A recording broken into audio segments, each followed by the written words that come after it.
Welcome back to another deep dive into the world of George R. R. Martin's epic universe. Today we're exploring one of the most fascinating parallels in all of Westeros, a tale that spans nearly a century and reveals profound truths about power, honor, and what it truly means to lead. We're talking about how a low-born orphan named Dunk rose to become Lord Commander of the Kingsguard, while Jon Snow, the rightful heir to the Iron Throne, repeatedly turned away from crowns and kingdoms.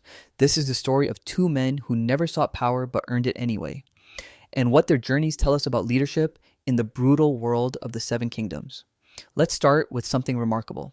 In the entire history of Westeros, there have been countless lords, princes, and nobles who schemed and murdered their way toward power. Yet two of the most consequential leaders in the realm's history, Sir Duncan the Tall and Jon Snow, actively rejected positions of authority at every turn. What makes this even more extraordinary is that both men came from the absolute bottom of society. Dunk was a literal street urchin from Flea Bottom, the poorest slum in King's Landing, while Jon was branded a bastard, forever marked by a name that declared him lesser than his true-born siblings. Now, before we dive deeper into their parallel journeys, let's establish who Duncan the Tall actually was and why his story matters so much to understanding Jon Snow's arc centuries later. Duncan's tale begins in the most unlikely of places. Born sometime around 191 to 193 AC in the sewage-filled streets of Flea Bottom, Dunk had no family name, no inheritance, and absolutely no prospects. He was chasing a pig through the streets one day when his entire life changed. A hedge knight, a wandering knight without land or significant wealth, named Sir Arlen of Pennytree, spotted the boy and saw something worth saving. Sir Arlen took Dunk on as his squire when the boy was only 5 or 6 years old. For the next dozen years, they traveled the Seven Kingdoms together, never growing rich or famous, but living by a strict code of honor that Arlen instilled in his young charge. The old knight taught Dunk swordplay and jousting, but more importantly, he taught him what it meant to be a true knight. Arlen had fought in Robert's Rebellion, the Blackfire Rebellion actually, and had seen firsthand what happened when honor was cast aside for ambition. He never turned to banditry during lean times, unlike many hedge knights who would rob travelers when gold ran short. This moral foundation would define everything Dunk became. When Sir Arlen died in 209 AC, Dunk was left alone at around 16 or 17 years old. He had his master's armor, a few horses, and a dream. From the moment Sir Arlen first let him hold a sword, Dunk had dreamed of one day becoming a knight of the Kingsguard, those elite warriors who protect the king. It seemed an impossible dream for a hedge knight with no reputation, no sponsors, and questionable credentials. But Dunk decided to honor his master's memory by continuing on to the tournament at Ashford, where Arlen had been heading before his death. This is where Dunk's story takes its first major turn. On the road to Ashford, he encountered a bald boy who desperately wanted to become his squire. Dunk initially refused. He barely had enough resources to support himself, but the boy was persistent. When they reached Ashford, the boy asked if Dunk's name was short for Duncan. Dunk, realizing that sounded more knightly than just Dunk, agreed and dubbed himself Sir Duncan the Tall. Since his most notable feature was his height, he stood just under 7 feet tall. The boy introduced himself simply as Egg. Claiming to be an orphan from King's Landing, Dunk believed him to be another Flea Bottom child like himself and accepted him as a squire. What Dunk didn't know, what would shock him to his core when he discovered it, was that Egg was actually Prince Aegon Targaryen, fourth son of Prince Maekar and grandson of King Daeron II. The prince had run away from his noble life, shaved his head to hide his distinctive Targaryen features, and sought adventure and real education beyond palace walls.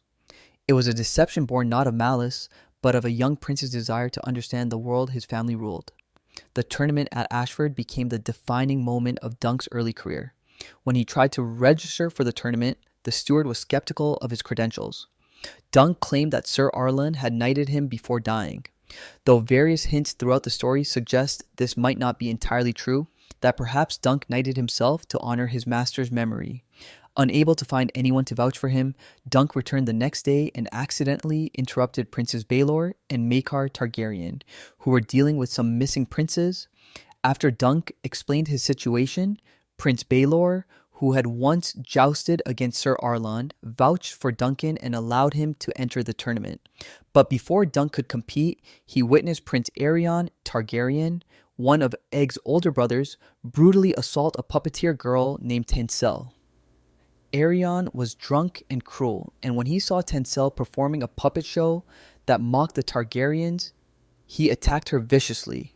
Most knights would have looked away. Aerion was a prince, and princes could do as they pleased with small folk. But Dunk couldn't stand by while someone defenseless was being hurt. He intervened, physically stopping Aerion and striking a prince of the realm. The consequences should have been immediate and fatal. Aerion ordered his guards to knock out Dunk's teeth, but that's when Egg revealed who he really was. The boy removed his hood and declared himself Prince Aegon Targaryen, Aerion's younger brother, and commanded the guards to stop. Dunk was taken to Ashford Castle to face judgment. By all rights, he should have been executed for striking a prince. Instead, Dunk invoked his right to trial by combat. Aerion, backed by his father, Prince Mikar, demanded it be a trial of 7, where each side would field 7 champions. This is where we see the measure of Dunk's character. He was a nobody, a hedge knight with no reputation and no friends in high places. Yet, 5 other knights, moved by his courage and sense of justice, agreed to fight alongside him.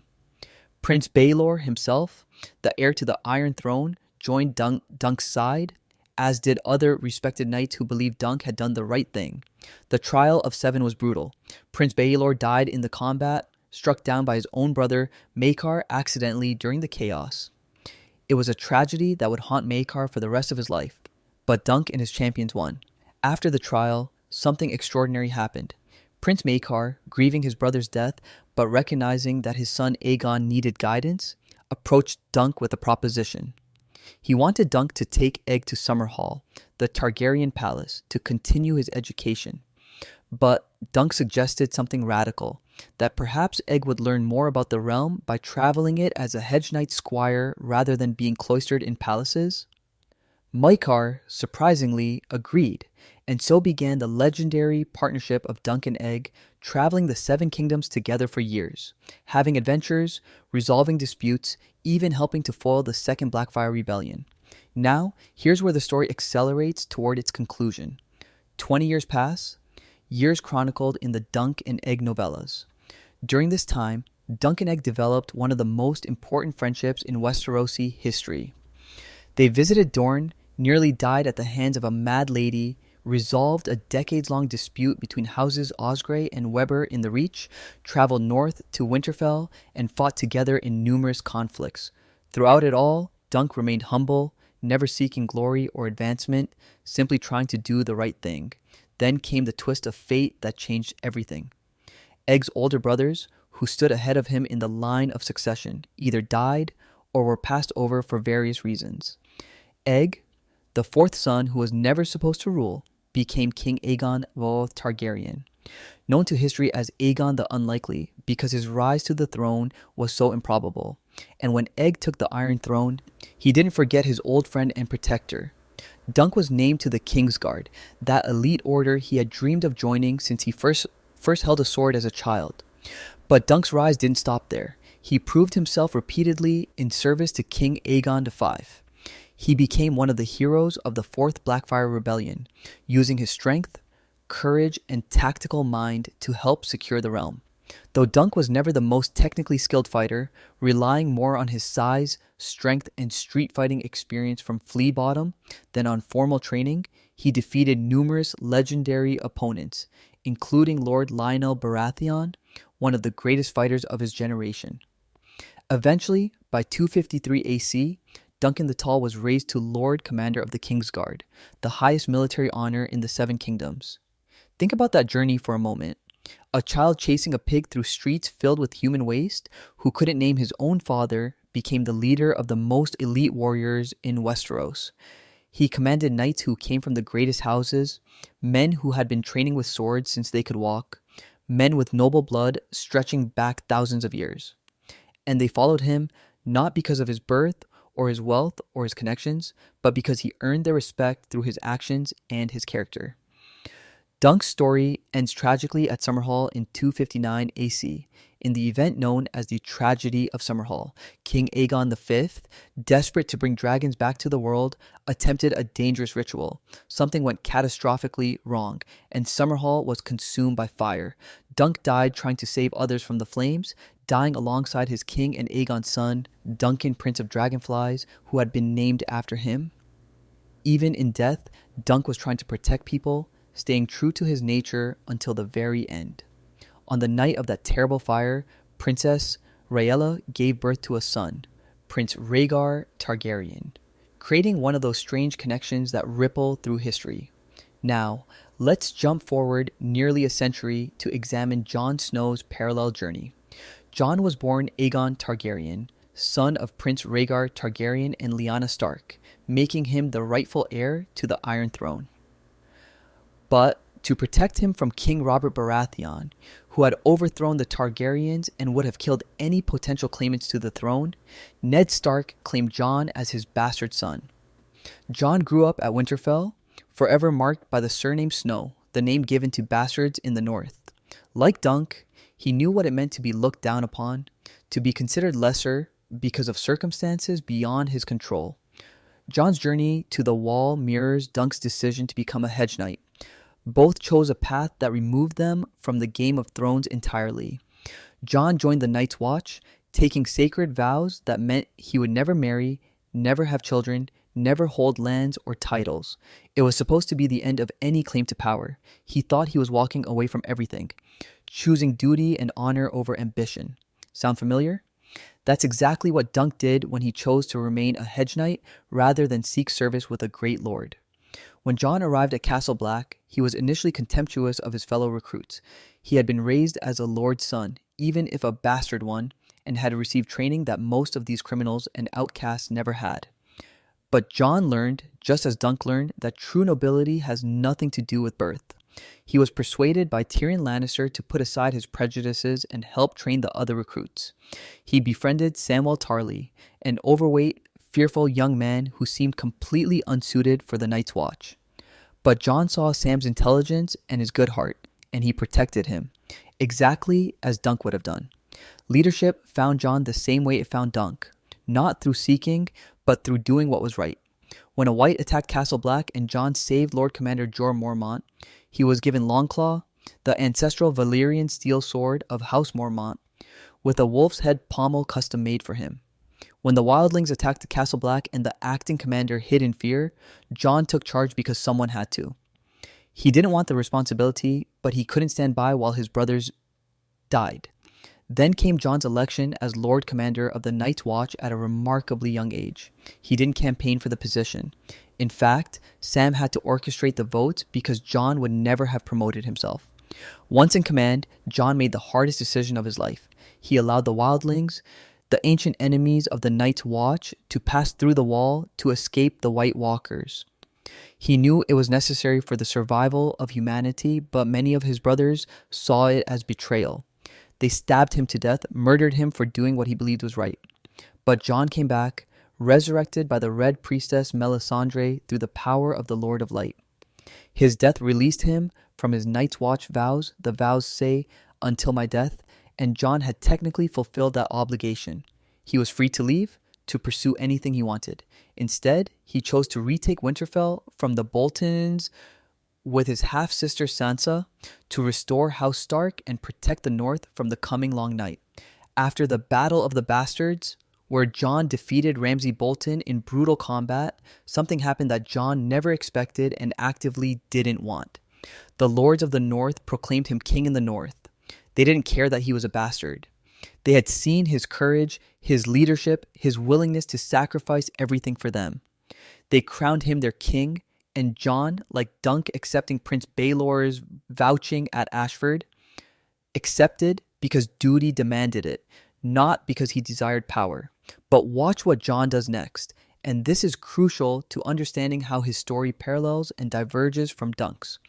When Jon learned that Daenerys Targaryen had dragons and armies, and that she was his best hope of getting the forces needed to fight the White Walkers, he traveled to Dragonstone to meet her. He bent the knee to Daenerys, renouncing his title as king in the north. His bannermen were furious. They had crowned him, given him their loyalty, and he gave it away. But Jon explained it simply. He had a choice: keep his crown or protect the north. He chose the north. This is servant leadership in its purest form. Jon didn't want power for its own sake. He wanted to save people.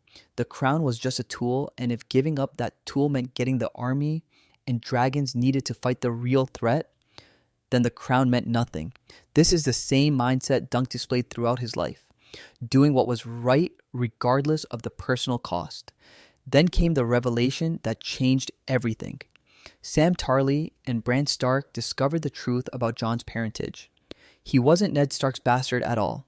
He was Aegon Targaryen, the legitimate son of Rhaegar and Lyanna, who had been secretly married. This meant Jon had a better claim to the Iron Throne than Daenerys. He was the rightful king of the Seven Kingdoms by every law of inheritance. Some men would have seized on this information.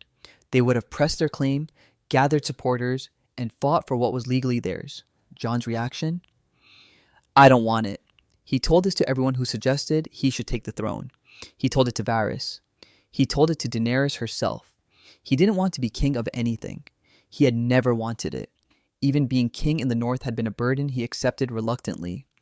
The idea of ruling all of Westeros, of sitting the Iron Throne and dealing with the politics and scheming of the southern kingdoms was his nightmare, not his dream. All he wanted was to protect people and do his duty.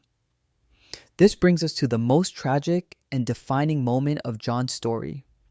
After the defeat of the Night King, Daenerys turned her attention to taking King's Landing from Cersei Lannister. When the city surrendered, when the bells rang signaling submission, Daenerys burned it anyway. She burned thousands of innocent civilians, women and children, turning King's Landing into an inferno of death and horror. Jon watched it happen, horrified, unable to stop her.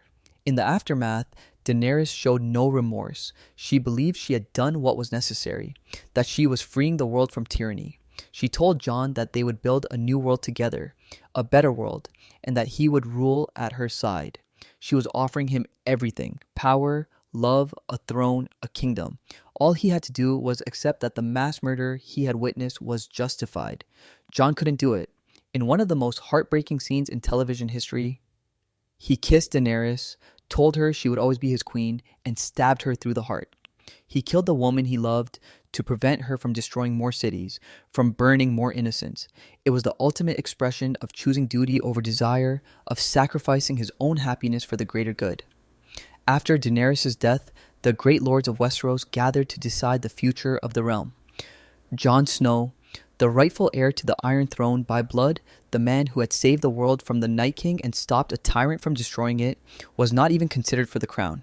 He was a prisoner, having committed regicide and queen slaying, crimes that normally warranted execution.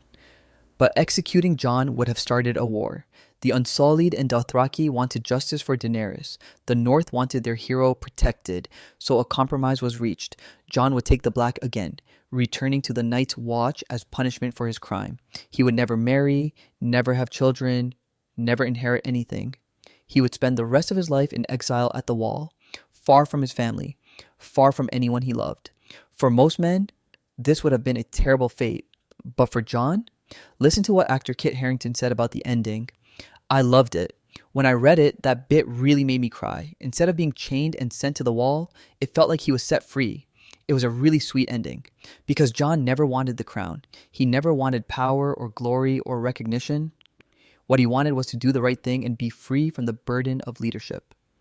The ending of Game of Thrones shows Jon riding north of the wall with the wildlings, his direwolf ghost at his side, and his friend Tormund Giantsbane laughing beside him. He's finally free, free from duty, free from politics, free from the weight of crowns and kingdoms. It's the most bittersweet ending possible, tragic in what he sacrificed, but beautiful in what he gained. So let's bring these two stories together and examine what they tell us about leadership and power in Westeros.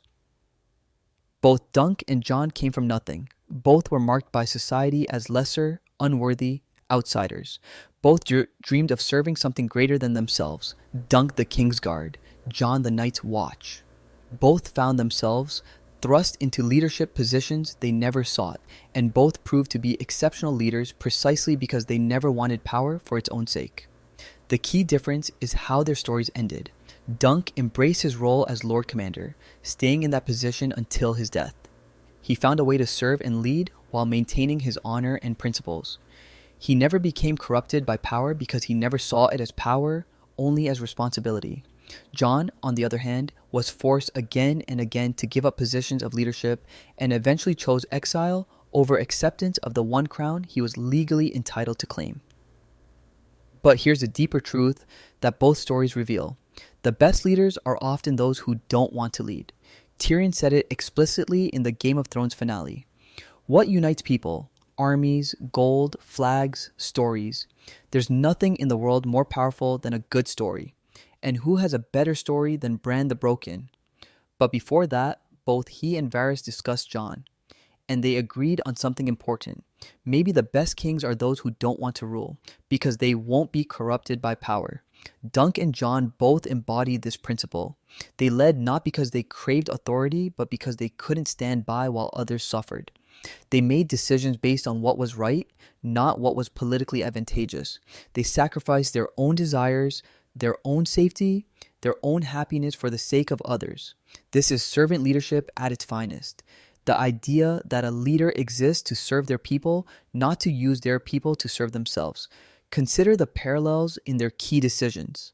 Dunk intervened to protect Tencel from Prince Aerion, knowing it could cost him his life. Jon allowed the wildlings through the wall, knowing it could cost him everything. Both decisions were driven by compassion and duty, not by calculation or self-interest. Both men faced consequences for doing the right thing.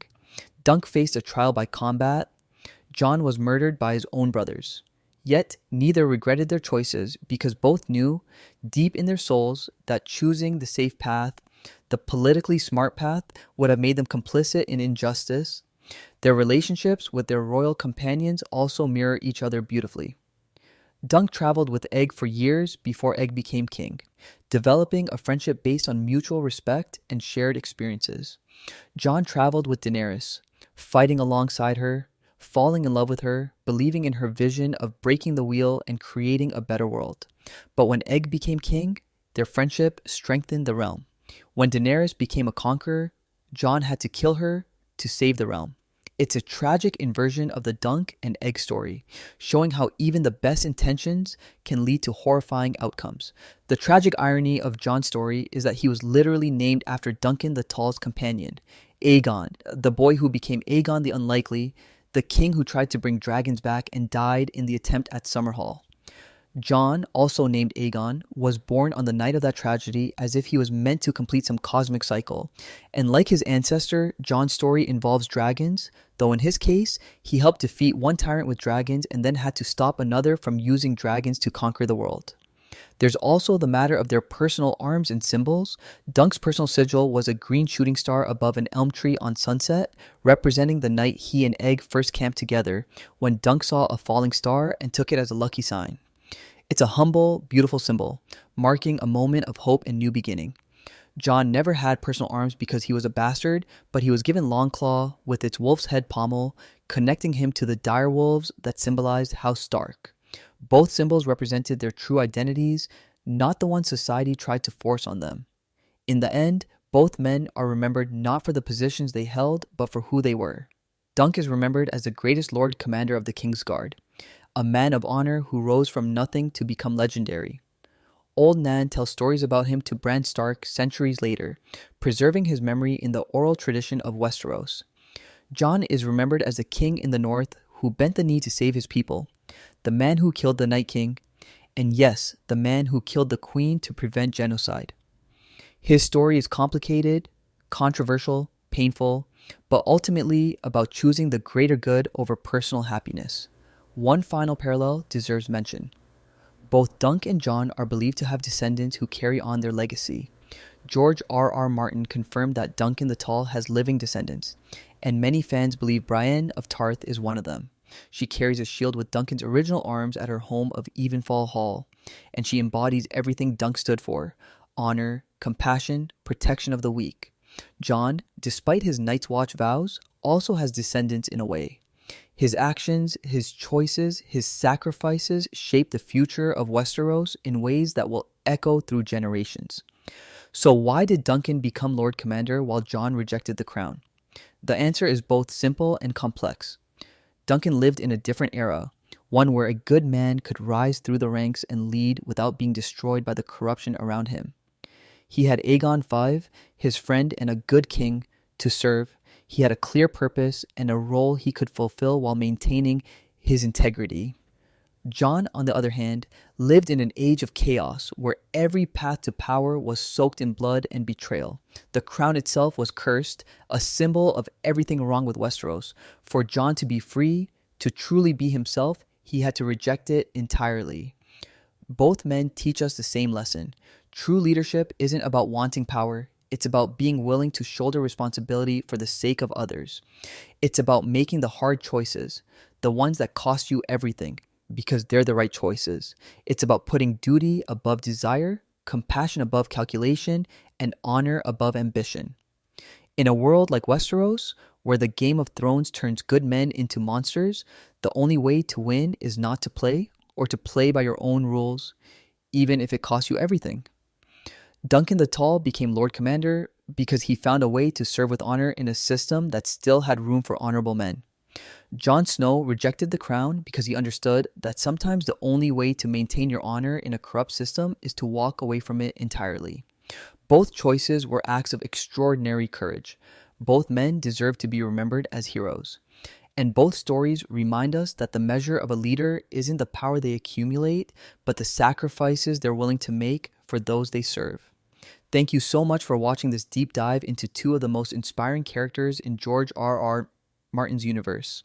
If you enjoyed this analysis, please hit that like button and subscribe for more content exploring the rich history and complex characters of Westeros. Let me know in the comments which character you'd like us to explore next. Until then, remember, in the Game of Thrones, you win or you die unless you're wise enough not to play at all.